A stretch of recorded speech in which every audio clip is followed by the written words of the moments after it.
A camada de apresentação, ela é a sexta camada dentro do modelo OSI e a grande importância dela dentro de toda essa estrutura, ela é responsável por formatar as mensagens que chegam e vão direto para a camada de aplicação que ficam na camada 7. Então, dentro da camada 5 foi estabelecida uma seção entre as duas máquinas. Na camada 6, ela vai apresentar, ela vai formatar essa informação para chegar na camada 7. E eu quero discutir aqui sobre três grandes funções e três grandes áreas que a camada de apresentação ela pode trabalhar. Então, primeiro de todas, ela pode trabalhar com a conversão.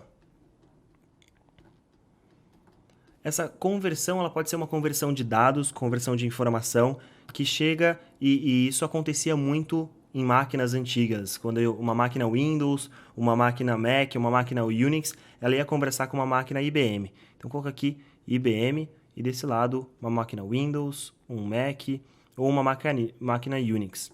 Então, como que funcionava? Dentro desse lado aqui, eles normalmente trabalhavam com ASCII. ASCII.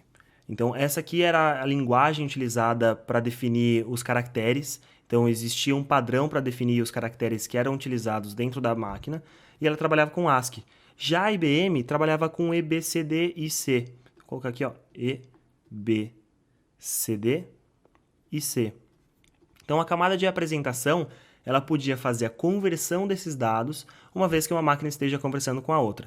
Então, essa aqui é uma das funções da camada de apresentação. O segundo exemplo que eu queria dar é o exemplo de compressão de dados. Então, vou colocar aqui compressão de dados. Qual que é a ideia da compressão de dados? Quando a gente está trabalhando entre duas máquinas, existe um gargalo muito grande que é a rede. Então, essa rede não necessariamente ela é rápida, não necessariamente ela é confiável. Então, quanto menos pacotes nós enviarmos, melhor. E a camada de apresentação ela pode pegar uma informação grande e reduzir para que ela possa ser enviada em um pacote ou em menos pacotes. Então, a compressão de dados é importante para a transferência de arquivos, ela reduz a quantidade de informação que deve ser enviada e ela vai ser descomprimida do outro lado. Então, essa aqui é a compressão de dados, é o segundo exemplo que a gente traz para vocês entenderem o que a camada de apresentação pode fazer. E, em terceiro lugar, a gente tem parte de criptografia. A parte criptografia. Então, a ideia de criptografia é que quando uma máquina ela está fazendo comunicação com outra máquina dentro da rede, aqui no meio existe uma outra terceira máquina, quarta máquina, ou inclusive tem uma internet acontecendo aqui no meio. E pode ter uma outra pessoa maliciosa tentando ouvir essa conversa e tentando tirar dados que são ou importantes para a empresa, ou importantes para a própria pessoa, enfim, aqueles dados que não devem ser coletados. Então, o que essa parte de criptografia pode fazer?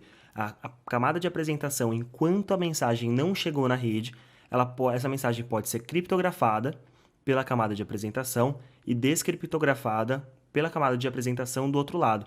Então, como a parte do modelo OSI, ele segue tanto da camada da máquina A para a máquina B, essa informação ela pode ser criptografada e descriptografada do outro lado.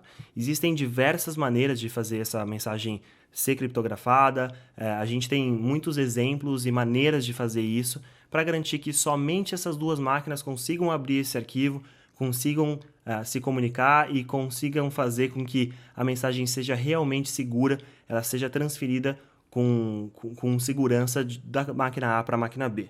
Então, essa é a função principal da camada de apresentação, é trabalhar com um dado para que ela possa ser encaminhada para a camada número 7, que é a camada de aplicação. Então, ela vai ficar logo aqui no meio, trazendo toda a formatação da mensagem, seja ela através de conversão de dados, seja ela através de compressão de dados e descompressão de dados, ou seja ela sobre criptografia e descriptografia do outro lado.